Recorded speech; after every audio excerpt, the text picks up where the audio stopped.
The Lumber Room by Saki. Saki is the pen name of the writer. As you know, the writer of this short story is Hector Hugh Munro. He is a British writer who was born on 18 December 1870. He was born on 18th December 1870 and died on 13th November 1916. He died on 13th November 1916. He is better known by his pen name Saki. Saki is the pen name given to this writer Hector Hugh Munro. He is very famous for writing mischievous stories which is satirize the society and culture. He is considered to be the master of story writing. Munro's father was an officer in Burma police. After his death of his mother, when he was 2 years, he was raised up by his auntie. Actually, she frequently restored to corporal punishment. So this short story is also based on punishment. So I told you there are two types of punishment. One can be corporal punishment. Corporal punishment means giving some kind of very strict punishment, and also physical punishment and mental punishment also is there. So he had to bring up as a writer under a regime of strictness and severity. So these characteristics are visible in this short story as well.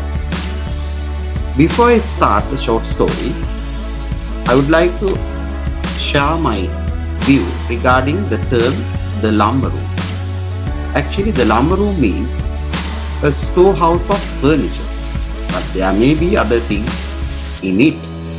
So this is the idea of the short story, and we get this short story under our English literature syllabus, grade 10 during the first term. And also I would like to focus your attention on the features of a short story. In any short story, there is a thing called the exposition. The exposition. The exposition means the initial conflict is presented. So here in this short story, the main character or the protagonist is Nicholas. Nicholas is an adolescent and he falls into disgrace, as his auntie says. He is in disgrace.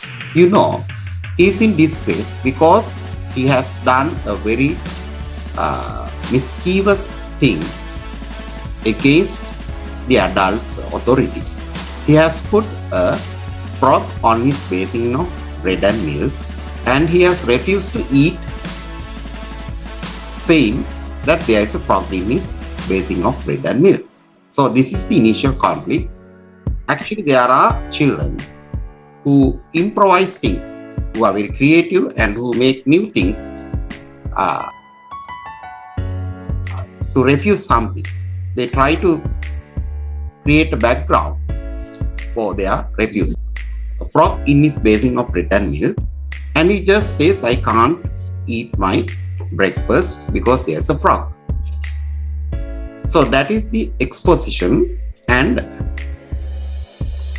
the aunt especially, she wants to give a punishment for this boy because he has done a very mischievous or very, very rude act during the breakfast table. So what does she do? She improvises a festive nature. Improvise means creates. She creates a very festive nature. That is her habit. When the children are in disgrace, or when one or two or collectively the children do some kind of naughty work, her habit is just to create a very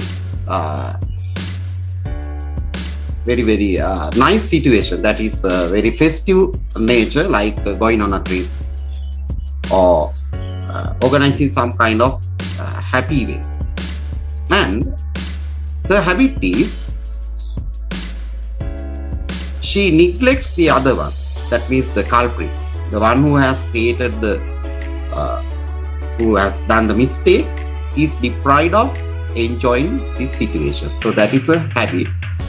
So the exposition is the initial conflict. So the conflict is created by actually Nicholas. He wanted to have a background for his refusal to eat his breakfast. In complication, Auntie creates a festive nature, or she organizes a tour to Jagborough Sands. As I told you, Jagborough Sands is a coastal area where the children can enjoy. So she organizes this trip just to punish Nicholas because he has been in disgrace. He's in disgrace means he has committed some kind of mistake, actually some kind of bad behavior. So because of his bad behavior, Auntie wants to punish Nicholas. The next feature of short story is complication. The initial conflict is given, then it moves into a complication. Complication means actually develops. This initial conflict begins to develop, and Nicholas gets into the lumber room. But Auntie thinks that Nicholas would go into the gooseberry garden, but actually the opposite thing happens. Nicholas has some kind of intention to get into the lumber room. It was an intention which was germinated in his mind long ago. He was very curious. He was very interested to know the things available in the lumber room. So therefore, he implements this kind of plan to get into the lumber room. So Auntie, actually, she has to engage in some kind of sentry duty, as the writer says. Sentry duty, that means watchful. She has been in watchful. Actually, Nicholas is so creative and so ingenious that he develops a feeling in Auntie's mind that Nicholas would go into the gooseberry garden. So Nicholas tries to confirm that suspicion in Auntie's mind, and he implements his own task, that is getting into slipping into the lumber room.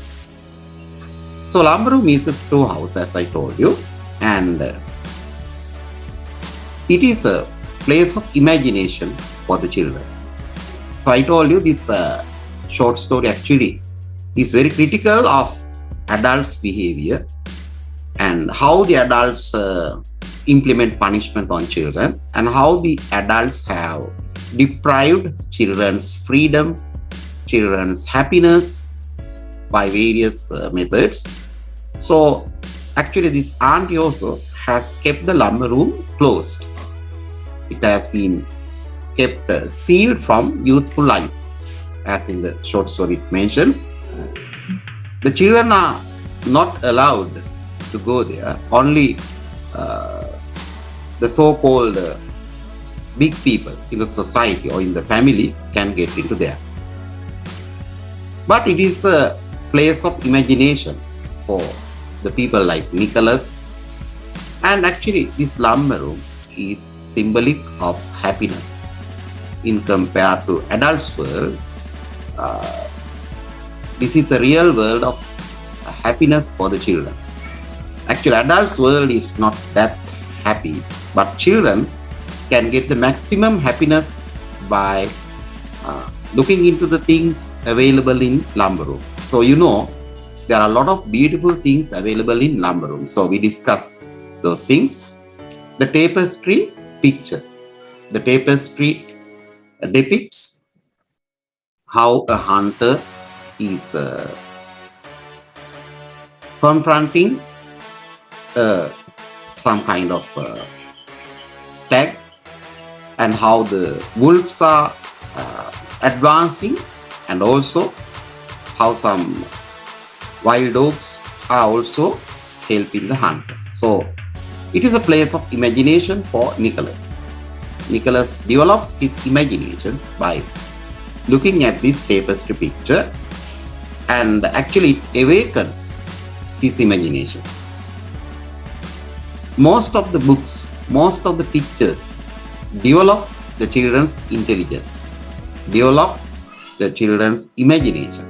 But what the adults do is, actually adults put a seal, or they deprive this happiness from the children.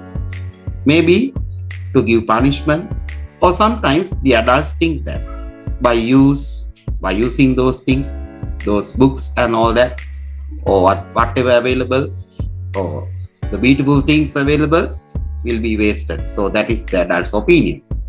But we have to give them for the children to enjoy and develop their imagination. So there are beautiful, fantastic things available in lumber room. The pots and candlesticks, actually they stir up his creativity, and also there is a colorful picture stories, or there are beautiful birds and butterflies in this book. So he is eagerly looking at those things in the book. So it is full of this book is full of pictures of birds, and it stirs up his imaginations. So this is the complication. So adults are not much concerned about these imaginations of children. Then Nicholas slips into the lumber room, misleading his auntie, or making his auntie to think that this person will get into gooseberry garden. Nicholas goes into the lumber room. So there, actually he enjoys himself. He is not taken into the Jack Burrow sands by auntie's plan, but he gets his maximum happiness in lumber room, whereas auntie does not get any happiness. She's the one who tries to implement or put punishment on this child, but finally what happens? Auntie begins to suffer. So the next occasion is climax. The story goes into a climax. What do you think is the climax of this story? Actually, in the evening, partaking tea, the occasion of partaking tea is the climax. While Nicholas is admiring the colors of mandarin duck, tapestry picture, and all that, what happens? His auntie falls into the rainwater tank, and she begins to scream. So she slips into the rainwater tank and she cannot get out. She commands the boy to bring the ladder. So we will discuss those things, but he ignores it, saying that it may be the evil. Evil one is tempting him to do bad things. So that is the saying which is done by auntie. Auntie always says the evil one is putting you into trouble. So the same concept is used by Nicholas to punish auntie. So auntie also is get punished by Nicholas. He says, no, I'm not going to yield to the evil one this time, because my auntie always says not to yield into the evil one. So I'm not going to fetch the ladder. So what happens? The auntie begins to suffer. She becomes a prisoner in the rainwater tank. So we'll discuss those things. And her punishment on Nicholas boomerang on herself. You see?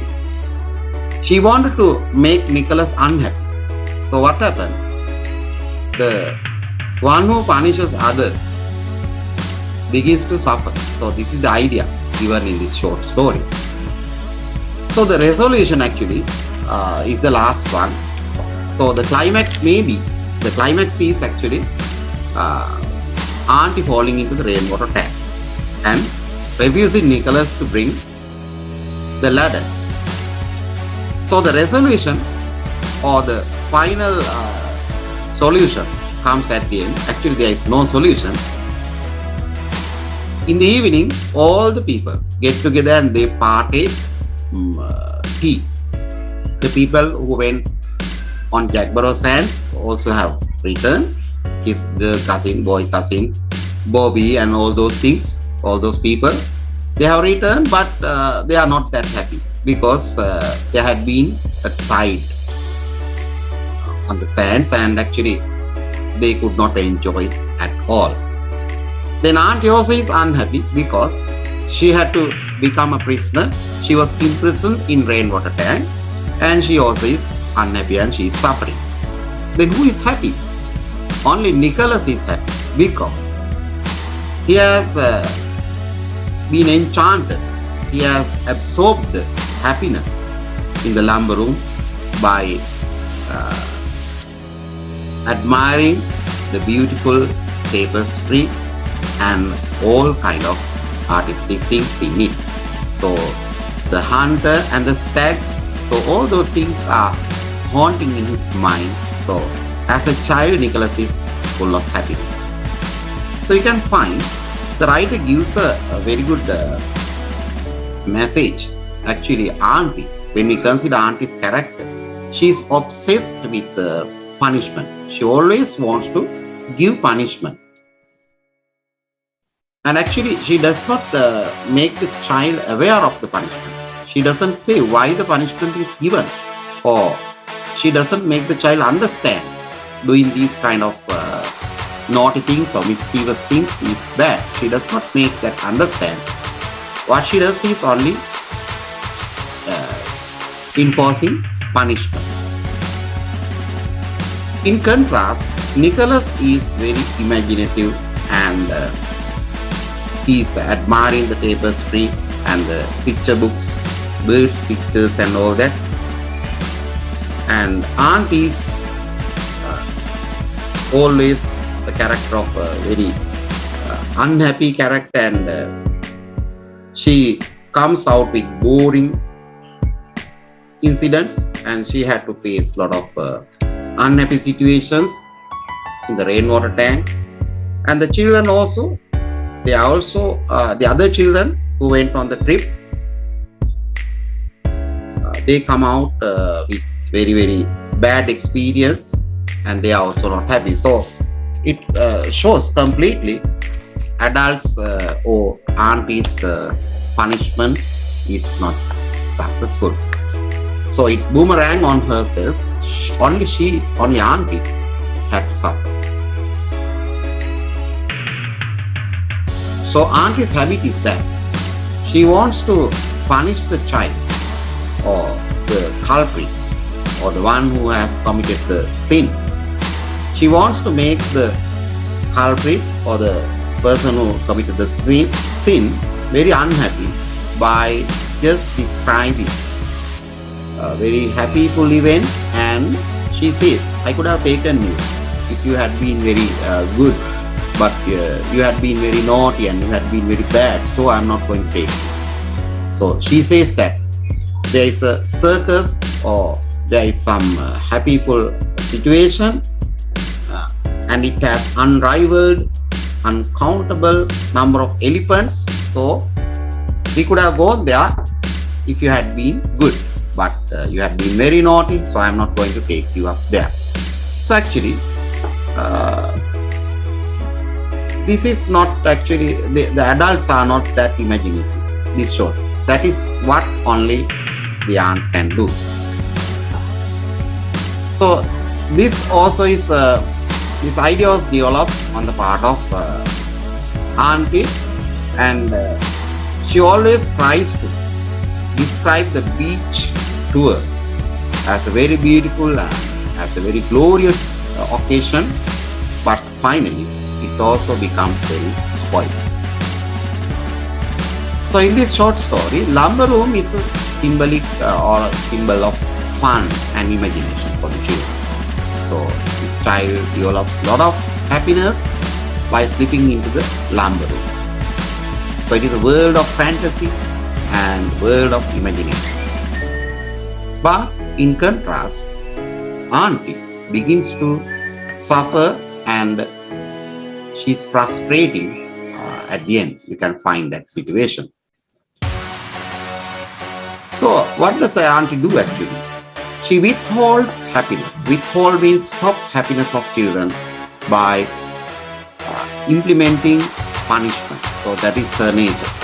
So what she does is that she implements punishment by withholding happiness of children. So it's very bad. If you deprive someone's happiness, what will happen to you? You will get the outcome. It will boomerang on you. If you give suffering to the world, you will be suffered. You will have to suffer if you make the other people unhappy and all that. So a lot of messages it gives.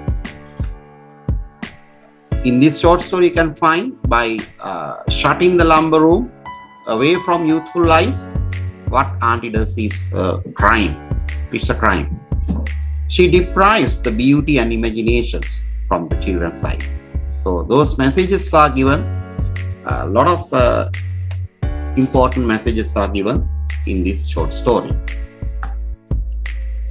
When we consider Nicholas's character for the beginner level, I can say that Nicholas is an adolescent, or we can say he is stepping onto the teenage, and he's a child actually.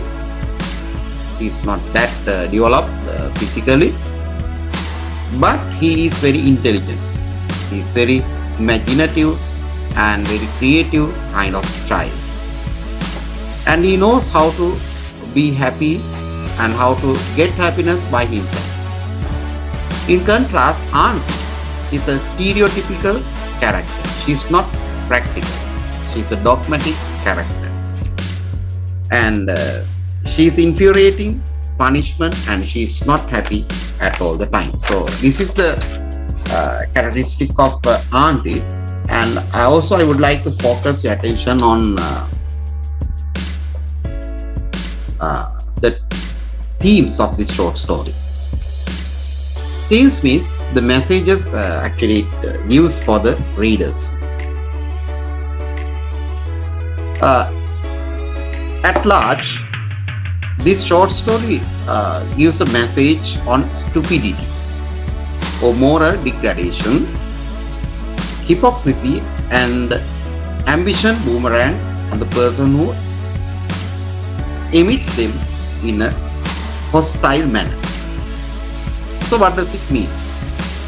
Stupidity means actually adults are here acting in a very short-sightedness.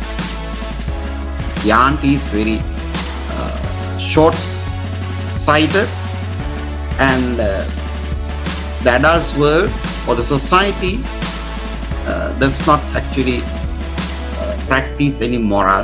So the whole society is degrading morally, and also the adults are full of hypocrisy. What is hypocrisy? Hypocrisy means you tell one thing and you act another way. So these ills of society is highlighted in this short story, and also it shows the difference between adults and children. Adults are more innovative and very creative than the adults. Children are more creative and innovative than the adults. Actually, the public opinion is different. Even nowadays, people think that adults know everything.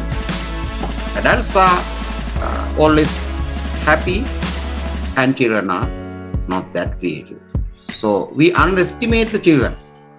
So it's wrong. The writer says children are more creative. Children are more practical than adults. So this short story very well highlights that theme. And also it gives a message that adults should be very careful in giving out punishment. Now here, Aunt actually develops the Jack Barrow sand, the trip to Jack Barrow sands in order to punish the children, not to give happiness for the children. So actually, is it correct? It's wrong. It is wrong.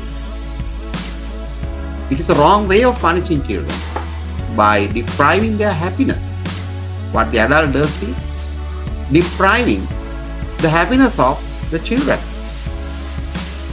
And also this short story discusses or highlights the generation gap. As you know,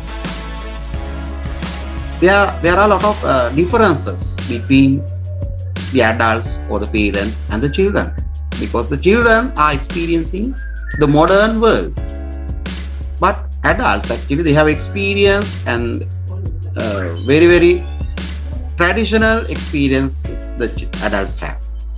So their attitudes or the way of thinking is traditional. Now in our country also this has happened.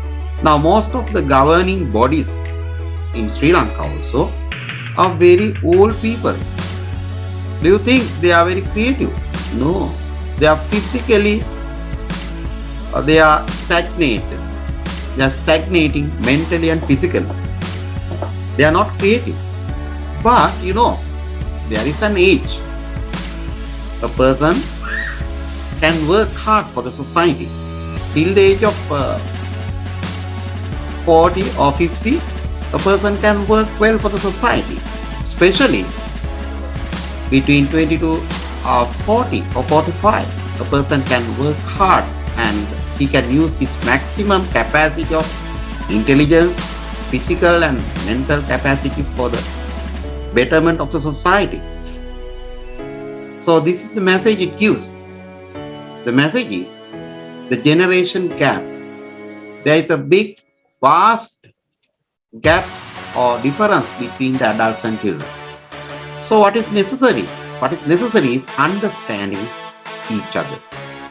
The adults must understand the children and they must understand the new trend, and the children also must give respect for the adults because they are the senior citizens.